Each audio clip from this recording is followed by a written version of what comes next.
Sa simula'y iisa ang wika at magkakapareho ang mga salitang ginagamit ng lahat ng tao sa daigdig. Sa kanilang pagpapalipat-lipat sa silangan, nakarating sila sa isang kapatagan sa Shinar at doon na nanirahan. Nagkaisa silang gumawa ng maraming tisa at lutuin itong mabuti para tumibay. Tisa ang ginagamit nilang bato at alkitran ang kanilang semento.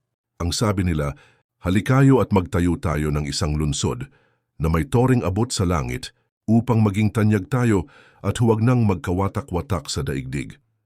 Bumaba si Yahweh upang tingnan ang lunsod at ang toring itinayo ng mga tao. Sinabi niya, ngayon ay nagkakaisa silang lahat at iisa ang kanilang wika. Pasimula pa lamang ito ng mga binabalak nilang gawin. Hindi magtatagal at gagawin nila ang anumang kanilang magustuhan. Ang mabuti bumaba tayo at guluhin ang kanilang wika upang hindi sila magkaintindihan. At ginawa ni Yahweh na ang mga tao ay magkawatak-watak sa buong daigdig, kaya natigil ang pagtatayo ng lunsod. Babel ang itinawag nila sa lunsod na iyon, sapagkat do'y ginulo ni Yahweh ang wika ng mga tao. At mula roon, nagkawatak-watak ang mga tao sa buong daigdig dahil sa ginawa ni Yahweh.